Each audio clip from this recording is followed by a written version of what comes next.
Hello there, this is Carrie Rhodes. Welcome back to my YouTube channel. Today I am taking part in the June Club Kit blog hop with Spellbinders.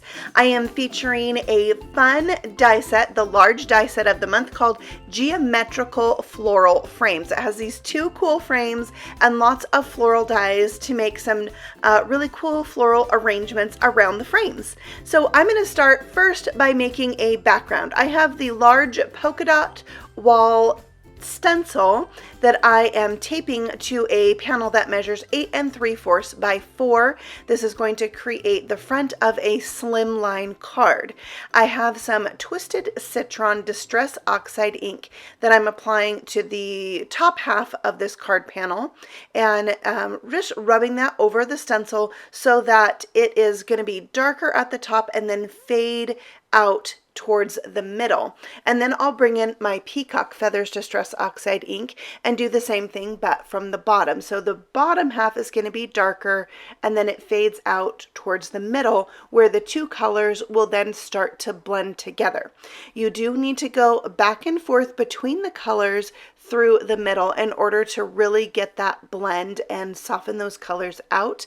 I have noticed that as the ink sits, it does like soak into the paper a little bit more, and any lines that you don't feel like are perfectly blended will soften a little bit.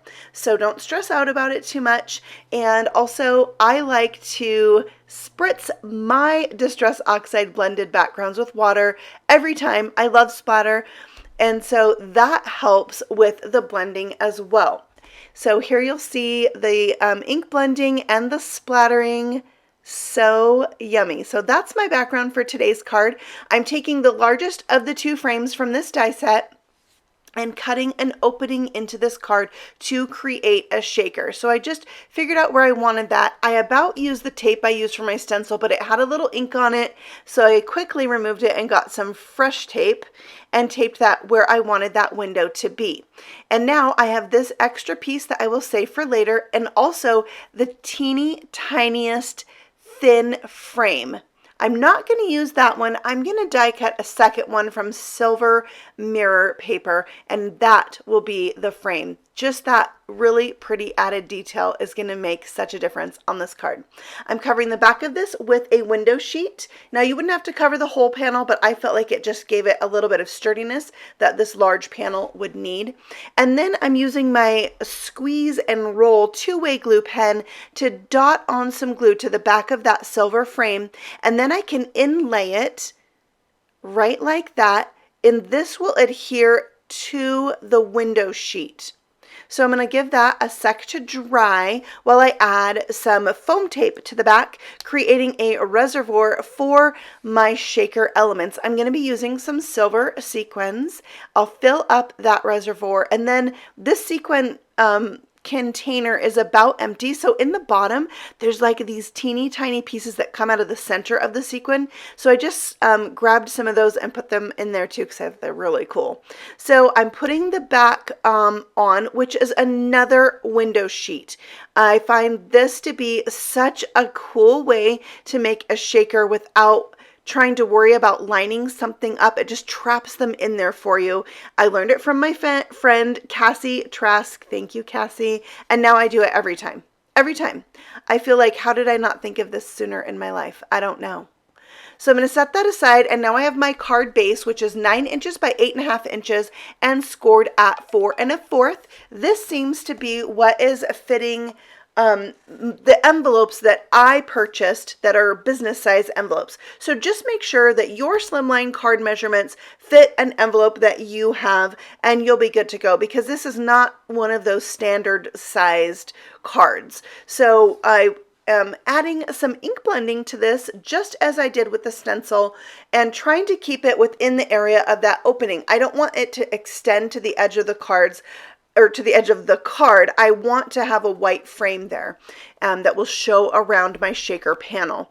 So again, I just went back and forth between the two colors to perfect the blend, and then spritzed it with water because I love splatter. Added some more double stick tape to the back of that to mount it to my card base. And it's so cool. Like I just love that right there. But we need to add some pretties to this, right? Yeah, so we're gonna bring in all those floral pieces and die cut them on some cardstock that I have on hand that seems to go really well with these two colors. I'm taping them in place and cutting them out, and I did some like practice arranging so that I could figure out how I wanted things to go and if I needed to die cut more.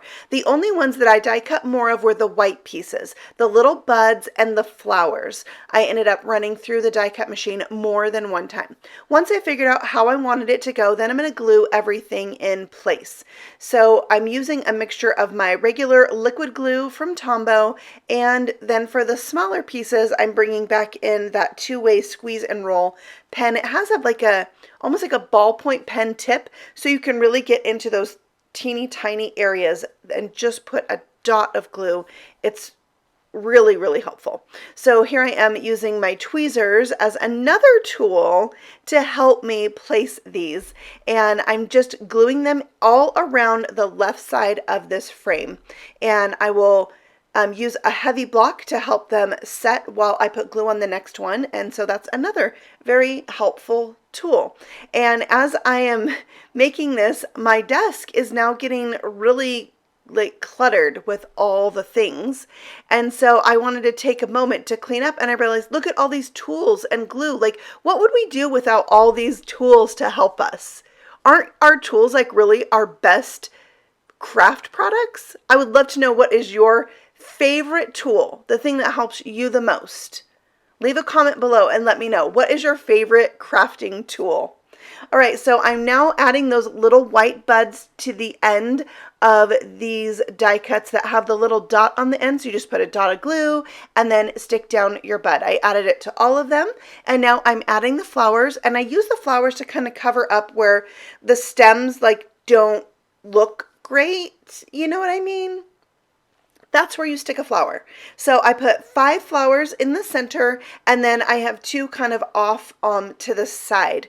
When you die cut these flowers, there's also little tiny circles that die cut as well. So I went ahead and glued those to the center of each of the flowers, just with a dot of glue, and that it's tone on tone, but it adds that kind of 3D look. And then I went over all the white small pieces with my Journey glaze to add even more interest to that and another element of shine. Now I took my huge hello die and die cut hello from some black cardstock, and I'm going to glue that on to my card. Now since this is a slimline card, I can use this huge hello and have it extend over into that open space on the right hand side. So we'll place that there, and then to add to my sentiment, I'm bringing in my Glimmer hot foil machine and another die that's from the Glimmer hot foil kit of the month from back in the winter. It was actually a Christmas set, but they have tons of these Glimmer hot foil sentiments that are straight lines and then dies to go with them. And I used Prism foil to foil this, so it's silver, but when it catches the light, you see other colors. So I thought it went really well with the sequins in this. So here's the die. You have a flagged end, and so you can use that on one end, or you can rotate it and die cut both ends if you wanted. So here I'm just going to glue it down and then trim off the excess, and that pretty much finishes up today's card. I did come in with some Nuvo drops in Obsidian Black. I feel like it's called Obsidian Black, yeah. And I had a little trouble making circles. I don't know if it's this Nuvo thing or if I need to go to like Nuvo school for the circular challenge. I had trouble, but I felt like it still went. Like I have the random splatter look in the background, so I think it's fine. I'm gonna practice some more with that little swirly move at the end, and we'll see how I do.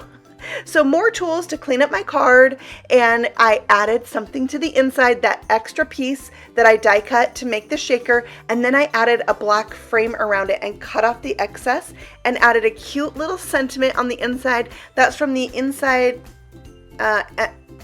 Outs. I will link that cute stamp set for you in the description below, and you can check out all the fun sayings. It's made to do a saying on the inside and a saying on the outside of the card. So it's really cool.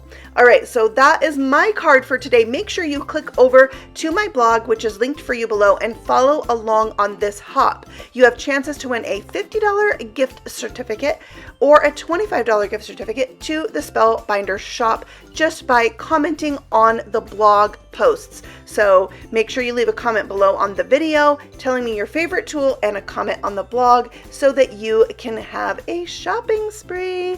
Thank you so much for stopping by. I will see you all again very soon. Happy stamping. Bye.